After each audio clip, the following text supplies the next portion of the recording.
MSP से कम पे अगर खरीद होकर रखे जाएंगे तो इलीगल है गोदाम। भारत सरकार ने जो रेट निर्धारित करे हैं उसके कम पे खरीद होकर उसमें नहीं होना चाहिए। गोदामों में कैद नहीं होना चाहिए अनाज। ਕਿਤੇ ਨਾ ਕਿਤੇ ਸਿਆਸਤ ਤਾਂ ਨਹੀਂ ਹੋ ਰਹੀ ਕਿ ਬੰਗਾਲ ਜਾਂ ਕਿਤੇ ਦੇਸ਼ ਦੇ ਹੋਰ ਹਿੱਸੇ ਜਾਂਦੇ ਹੋ ਜਿੱਥੇ ਚੁਣਾਵ ਹੁੰਦਾ ਹੈ ਕਿ ਜਿਹੜੀਆਂ ਵੱਖ ਪਾਰਟੀਆਂ ਓਪੋਜੀਸ਼ਨ ਹੈ ਉਹਦੀ ਮਦਦ ਹੋਵੇ। नहीं नहीं, हमने नहीं कहा कि किसी को वोट दो।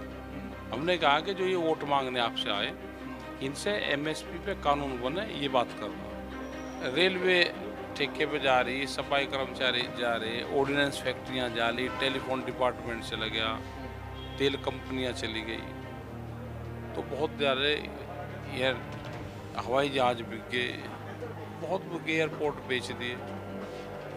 आप उस पर कानून बना दो, कोई भी व्यापारी खरीदता है उसके नीचे पर ना खरीदे। ये सरकार को जितनी प्रोक्योरमेंट करनी उतनी कर ले। जो व्यापारी खरीद रहा है वो उसके नीचे पर ना खरीद करे। ਡੇਲੀ ਪੋਸਟ ਪੰਜਾਬੀ ਨਾਲ ਤੁਸੀਂ ਬਣੇ ਹੋਏ ਹੋ। ਇਸ ਵੇਲੇ ਮੇਰੇ ਨਾਲ ਕਿਸਾਨ ਨੇਤਾ ਰਕੇਸ਼ ਟਕੈਤ ਨੇ ਗੱਲਬਾਤ ਕਰਦੇ ਹਾਂ। ਰਕੇਸ਼ ਜੀ ਬਹੁਤ ਸਵਾਗਤ ਹੈ ਜੀ। धन्यवाद धन्यवाद जी। ਦੇਸ਼ ਦੇ ਵੱਖ-ਵੱਖ ਹਿੱਸਿਆਂ 'ਚ ਘੁੰਮ ਰਹੇ ਹੋ, ਕਿਵੇਂ ਦਾ ਰਿਸਪੌਂਸ ਮਿਲ ਰਿਹਾ ਮਹਾਪੰਚਾਇਤਾਂ ਨੂੰ? तो वहाँ पर ठीक मिल रहा, देश के तो हालात खराब हो गए। हाँ, किसानों को भाव कहीं नहीं मिल रहा। हाँ, फसलें उनकी कम रेट पर बिखरी है, ये एक बड़ा इशू है। बिजली महंगी है, रोजगार नहीं है, तो ऐसी अव्यवस्था सी फैल रही। ਕਿ ਜੀ ਗੰਗਾ ਰਾਜਸਥਾਨ ਜਾ ਕੇ ਆਏ ਹੋ, ਪੰਚਾਇਤਾਂ ਨੂੰ ਸੰਬੋਧਨ ਕਰਿਆ ਹੈ, ਗੋਦਾਮਾਂ ਨੂੰ ਬੰਦ ਕਰਨ ਦੀ ਗੱਲ ਕੀਤੀ ਜਾਂਦੀ ਹੈ, ਹਾਲਾਂਕਿ ਗੋਦਾਮਾਂ ਦੀ ਤਾਂ ਬਹੁਤ ਲੋੜ ਹੁੰਦੀ ਹੈ। एमएसपी से कम पे अगर खरीद होकर रखे जाएंगे तो इलीगल है वे गोदाम। भारत सरकार ने जो रेट निर्धारित करे हैं उसके कम पे खरीद होकर उसमें नहीं होना चाहिए। गोदामों में कैद नहीं होना चाहिए अनाज। ਰਾਕੇਸ਼ ਜੀ ਤੁਸੀਂ ਕਿਸਾਨ ਵੀ ਬੰਗਾਲ ਗਏ ਨੇ, ਪ੍ਰਧਾਨ ਮੰਤਰੀ ਵੀ ਜਾਂਦੇ ਨੇ, ਕਹਿੰਦੇ ਨੇ ਕਿ ਸਾਡੀ ਸਰਕਾਰ ਬਣੂਗੀ, ਅਗਰ ਬੀਜੇਪੀ ਜਿੱਤਦੀ ਹੈ ਤਾਂ ਲੱਗਦਾ ਕਿਸਾਨਾਂ ਦੀ ਹਾਰ ਹੁੰਦੀ ਹੈ। नहीं, किसानों की क्या हार होती, जीत जाओ, हमारे पे क्या फर्क पड़ रहा है। हमने तो किसानों से बात कही कि आप एमएसपी की बात जरूर करना। ਕਿਤੇ ਨਾ ਕਿਤੇ ਸਿਆਸਤ ਤਾਂ ਨਹੀਂ ਹੋ ਰਹੀ ਕਿ ਬੰਗਾਲ ਜਾਂ ਕਿਤੇ ਦੇਸ਼ ਦੇ ਹੋਰ ਹਿੱਸੇ ਜਾਂਦੇ ਹੋ ਜਿੱਥੇ ਚੁਣਾਵ ਹੁੰਦਾ ਹੈ ਕਿ ਜਿਹੜੀਆਂ ਵੱਖ ਪਾਰਟੀਆਂ ਓਪੋਜੀਸ਼ਨ ਹੈ ਉਹਦੀ ਮਦਦ ਹੋਵੇ ना ਕਿ ਬੀਜੇਪੀ ਨੂੰ ਹਰਾਉਣਾ ਹੀ? नहीं नहीं, हमने नहीं कहा कि किसी को वोट दो।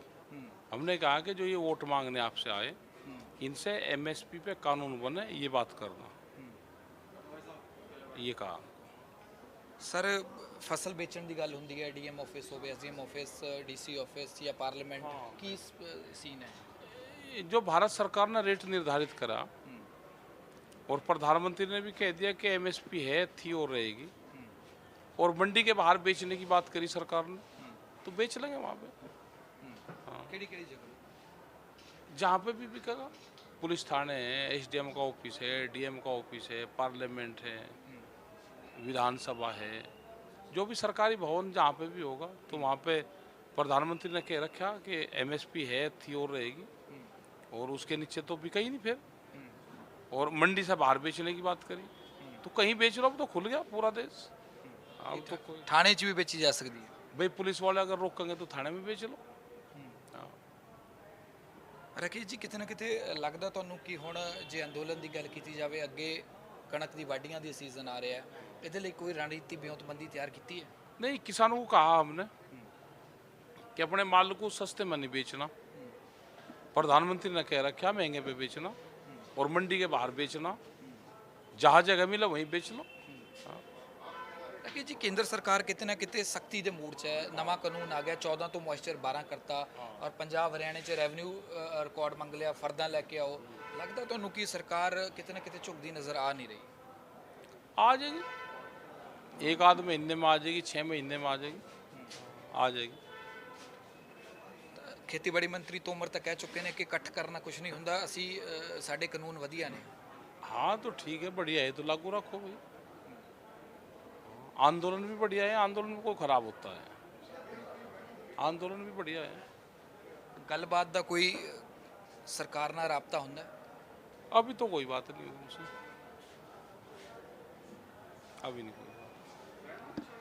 ਖੇਤ ਅਗਰ ਪਹਿਲਾਂ ਸਸਪੈਂਡ ਹੋਣ ਦੀ ਗੱਲ ਕਹਿੰਦੇ ਸੀ ਕਿ ਕਾਨੂੰਨ ਸਸਪੈਂਡ ਕੀਤੇ ਜਾਂਦੇ, ਇਸ ਵਿਚਾਰ ਤੇ ਵੀ ਕੋਈ ਗੱਲ ਹੋਈ ਹੈ ਕਿ ਰੱਦ ਤੋਂ ਬਿਨਾਂ ਕੋਈ ਗੱਲ ਨਹੀਂ? नहीं, हमारी तो कोई बात सरकार से हुई नहीं 22 जनवरी के बाद में। ਕਿਸਾਨ ਯੂਨੀਅਨ ਚ ਆਪਸ ਚ ਗੱਲ आपस में तो चल ही रहा है कि आंदोलन को चलाओ, लंबा आंदोलन चलेगा। ਨੌਜਵਾਨਾਂ ਨੂੰ ਉਤਸ਼ਾਹਿਤ ਕਰਨ ਦੇ ਲਈ ਕੁਝ ਕਿ ਦੇਖਿਆ ਜਾਵੇ ਨੌਜਵਾਨਾਂ ਦੀ ਗਿਣਤੀ ਘਟਦੀ ਹੈ नौजवानों को भी खेती पे ध्यान देना पड़ेगा, रोजगार तो खत्म हो गए। और अपने जो रोजगार हैं वो एग्रीकल्चर से ही तलाश करने पड़ेंगे। ਕਿਉਂਕਿ ਜੇ ਮੈਂ ਮਹਿੰਗਾਈ ਦੀ ਗੱਲ ਕੀਤੀ ਜਾਵੇ ਤਾਂ ਬਹੁਤ ਵੱਧ ਰਹੀ ਹੈ, ਚਾਹੇ ਤੇਲ ਹੋਵੇ ਚਾਹੇ ਹੋਰ ਹੋਵੇ।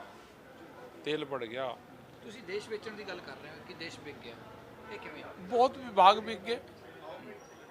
रेलवे ठेके पे जा रही, सफाई कर्मचारी जा रहे, ऑर्डिनेंस फैक्ट्रियां जा रही, टेलीफोन डिपार्टमेंट चला गया, तेल कंपनियां चली गई, तो बहुत ज़्यादा एयर हवाई जहाज बिक गए, बहुत बिक गए, एयरपोर्ट बेच दिए।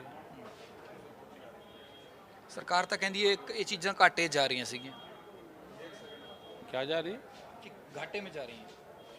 अभी घाटे में गई है, पहले नहीं गई थी घाटे में। मतलब अभी इनमें 7 साल में ही चीज़ें बिकी है ये, तो पहले भी जाती होगी ना घाटे में। ਕ੍ਰਿਸਚਨ ਨੇਤਾ ਡਾਕਟਰ ਪਾਲ ਨਾਲ ਕ੍ਰਿਸਚਨ ਨੇਤਾ ਨਾਲ ਕੀ ਗੱਲਬਾਤ ਹੋਈ ਹੈ, ਮੁਲਾਕਾਤ ਹੋਈ ਤੁਹਾਡੀ? हाँ आए थे, ये भी इनसे बुझा हमने भी कुछ क्या क्या चल रहा देश दुनिया में। ਠੀਕ ਹੈ ਜੀ, ਕੋਈ ਰਾਜਨੀਤੀ ਗੱਲ ਵੀ ਹੁੰਦੀ ਹੈ ਕੋਈ? ना, राजनीति का क्या करना, राजनीति वाले तो वही दुखी हैं। ਕਿਸਾਨ ਨੇਤਾ ਤੋਂ ਨੇਤਾ ਤਾਂ ਨਹੀਂ ਬਣਦੇ ਜਾ ਰਹੇ ਜੀ? ना ना, हम तो किसान ही रहेंगे, नेता नहीं बनना हमें, किसान रहेंगे, किसान। ਕਿਸਾਨਾਂ ਦੇ ਲਈ ਜੇ ਦੇਖਿਆ ਜਾਵੇ ਤਾਂ ਹੁਣ ਕਈ ਜਿਹੜੇ ਪ੍ਰੋਗਰਾਮ ਨੇ ਉਹ ਲੀਕੇ ਜਾ ਰਹੇ ਨੇ। ਕਿ ਸੰਯੁਕਤ ਕਿਸਾਨ ਮੋਰਚੇ ਦੀ ਮੀਟਿੰਗ ਹੋਈ ਆ, ਭਗਤ ਸਿੰਘ ਦਾ ਜਨਮ ਦਿਨ ਮਨਾਉਣ ਦੀ ਗੱਲ ਹੈ, ਭਾਰਤ ਬੰਦ ਦੀ ਗੱਲ ਹੈ, ਹੋਰ ਕਿਹੜੇ ਪ੍ਰੋਗਰਾਮ ਨੇ, ਕੁਝ ਸਾਂਝਾ ਕਰੋ ਸਾਡੇ। 23 तारीख का है वो प्रोग्राम, पूरे देश भर में जगह जगह उसको मना रहे हैं। और हम जयपुर में रहेंगे, जयपुर में 23 तारीख का बड़ा प्रोग्राम हो रहा, और 26 तारीख को भारत बंद की भी बातचीत है, होगी है। ਠੀਕ ਹੈ ਜੀ, ਪੂਰੇ ਦੇਸ਼ ਦੇ ਵਿੱਚ ਪ੍ਰੋਗਰਾਮ ਰੱਖੇ ਜਾ ਰਹੇ ਨੇ, ਮਹਾਪੰਚਾਇਤਾਂ ਵੱਡਾ ਸਮਰਥਨ ਵੀ ਮਿਲ ਰਿਹਾ, ਪਰ ਪ੍ਰੋਗਰਾਮ ਦਿੱਲੀ ਦੇ ਵਿੱਚ ਕਿਉਂ ਨਹੀਂ ਉਲੀਕਿਆ ਜਾ ਰਿਹਾ? नहीं, दिल्ली में तो चल तो रहे, दिल्ली के चारों तरफ को। ਕਿ ਦਿੱਲੀ ਦੇ ਅੰਦਰ ਕੋਈ ਪ੍ਰੋਗਰਾਮ? अंदर क्या करेंगे, अंदर क्या खेती है, अंदर कोई है ही नहीं। नेता तो सब बाहर जा रहे हैं, अंदर है नहीं कोई। ਕਿ ਤਾਂ ਇਹ ਤਾਂ ਨਹੀਂ ਕਿ 26 ਤਰੀਕ ਦੇ ਪ੍ਰੋਗਰਾਮ ਤੋਂ ਬਾਅਦ ਕੀ ਇਹ ਦਿੱਲੀ ਦੇ ਅੰਦਰ ਨਹੀਂ ਜਾਣਾ? अभी नहीं दिल्ली का जाने का प्रोग्राम कोई अंदर, अभी नहीं। ਤੁਸੀਂ ਕਿਹਾ ਸੀ ਕਿ ਲੱਖਾਂ ਦੀ ਤਾਦਾਦ 'ਚ ਟਰੈਕਟਰ ਦਿੱਲੀ ਜਾਣਗੇ। जब मोर्चा तय करेगा तो चले जाएंगे। ਹਜੇ ਕੋਈ ਵਿਉਂਤਬੰਦੀ नहीं जी, ਫਿਲਹਾਲ ਤਾਂ ਕੋਈ ਪ੍ਰੋਗਰਾਮ? ना फिलहाल कोई नहीं, चले जाएंगे बाद में। ਕਿਸਾਨਾਂ ਨਾਲ ਰਾਬਤਾ ਹੁੰਦਾ, ਗੱਲਬਾਤ ਹੁੰਦੀ ਹੈ? हाँ होती रहेगा, बात होती रहेगी। ਦੁਬਾਰਾ ਲੋਕਾਂ ਨੂੰ ਕਿਵੇਂ ਇਕੱਠਾ ਕੀਤਾ ਜਾ ਸਕਦਾ, ਕਿਉਂਕਿ ਗਰਮੀ ਬਹੁਤ ਹੈ, ਸੀਜ਼ਨ ਆ ਰਿਹਾ ਕਣਕ ਦਾ, ਅੱਗੇ ਫਿਰ ਝੋਨੇ ਦੀ ਲਵਾਈ ਹੈ, ਕਾਫੀ ਦਿੱਕਤਾਂ ਵੀ ਹੈ ਅੱਗੇ, हाँ ਉਹਨਾਂ ਲਈ ਕਿੱਦਾਂ ਗੱਲਬਾਤ ਹੁੰਦੀ ਹੈ? कुछ नहीं, अपना कटिंग करते रहो गेहूं की, और यहाँ पे आते रहो धरनों पे। दिल्ली के चारों तरफ को धरने, हजारों जगह आज भी देश में धरने चल रहे हैं, तो जिसका जहाँ नज़दीक पड़े वहाँ जाते रहो। ਰਕੇਸ਼ ਜੀ, ਮੈਂ ਥੋੜਾ ਪਿੱਛੇ ਚਲੇ ਜਾਣਾ ਹੈ। ਤੁਹਾਡੇ ਆਂਸੂਆਂ ਦੀ ਗੱਲ ਤੋਂ ਬਾਅਦ ਕਿਤੇ ਰੈਵੋਲੂਸ਼ਨ ਜ਼ਰੂਰ ਆਇਆ ਸੀਗਾ, ਤੁਹਾਨੂੰ ਲੱਗਦਾ ਕਿ ਹੁਣ ਉਹ ਚੀਜ਼ ਨੂੰ ਵੱਡਾ ਕਰਨਾ ਚਾਹੀਦਾ ਹੈ ਦੇਸ਼ ਭਰ ਦੇ ਵਿੱਚ? ਕਿਉਂਕਿ ਜੇ ਦੇਖਿਆ ਜਾਵੇ ਤੁਸੀਂ ਐਮਐਸਪੀ ਦੀ ਗੱਲ ਵੀ ਕਰਦੇ ਹੋ, ਉਹ ਸਰਕਾਰ ਲਈ ਟੇਢੀ ਖੀਰ ਵੀ ਹੋ ਸਕਦੀ ਹੈ, ਕਿਉਂਕਿ ਪੂਰੇ ਦੇਸ਼ ਦੇ ਵਿੱਚ ਐਮਐਸਪੀ ਸਰਕਾਰ ਕਹਿ ਕਿ ਪੋਸਿबिलिटी नहीं हैगी। सरकार को नहीं खरीदनी, आप उस पर कानून बना दो, कोई भी व्यापारी खरीदे उसके नीचे पर ना खरीदे, ये है। सरकार को जितनी प्रोक्योरमेंट करनी उतनी कर ले, जो व्यापारी खरीद रहा है वो उसके नीचे पर ना खरीद करे, ये कानून बन जाए। ਅੱਗੇ ਮਹਾਪੰਚਾਇਤਾਂ ਦਾ ਕੀ ਪ੍ਰੋਗਰਾਮ ਹੈ ਜੀ? चलता रहेगा, उड़ीसा में है, कल मीटिंग रहेगी 19 की, 20, 21, 22 को कर्नाटक में रहेगी, फिर हरियाणा में है, फिर उत्तराखंड में है, राजस्थान में, ऐसे ही चलते रहेंगे। ਵਧੀਆ ਰਿਸਪੌਂਸ ਹੈ ਲੋਕਾਂ ਦਾ? हाँ ठीक है, गुजरात में भी है 4 और 5 तारीख। ਗੁਜਰਾਤ ਦਾ ਪ੍ਰਧਾਨ ਮੰਤਰੀ ਦਾ ਆਪਣਾ ਇਲਾਕਾ ਹੈ, हाँ वहीं जाएंगे, ये इलाके में ही जाएंगे। ਉੱਥੇ ਪਹਿਲਾਂ ਗਏ ਹੋ ਰਕੇਸ਼ ਜੀ? ਕਿਤੇ ਕਿਸਾਨੀ ਕਿਵੇਂ ਹੈ ਉੱਥੇ ਦੀ?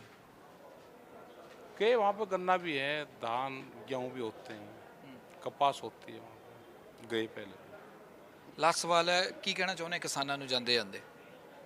किसान आंदोलन पे भी ध्यान रखें, अपने धरने प्रदर्शन पे भी ध्यान रखें, देश ना बिके, आंदोलन की तैयारी पे भी करता रहे बात। ਬਹੁਤ ਮਿਹਰਬਾਨੀ। ਸੋ ਇਹ ਰਕੇਸ਼ ਟਕੈਤ ਕਿਸਾਨ ਨੇਤਾ ਨੇ, ਇਹਨਾਂ ਦਾ ਕਹਿਣਾ ਕਿ ਕਿਸਾਨ ਆਪਣੇ ਕੰਮ ਦੇ ਨਾਲ ਨਾਲ ਅੰਦੋਲਨ ਤੇ ਨਜ਼ਰ ਰੱਖਣ ਔਰ ਦੇਸ਼ ਨਾ ਵਿਕੇ, ਇਸ ਦੇ ਲਈ ਜਾਗਰੂਕ ਰਹਿਣਾ ਬੇहद ਜ਼ਰੂਰੀ ਹੈ। ਕੈਮਰਾਮੈਨ ਕਮਲ ਅਤੇ ਰਾਜਵਿੰਦਰ ਟੋਨੀ ਦੇ ਨਾਲ ਗਗਨ ਸ਼ੁਕਲਾ, ਡੇਲੀ ਪੋਸਟ ਪੰਜਾਬੀ, ਦਿੱਲੀ।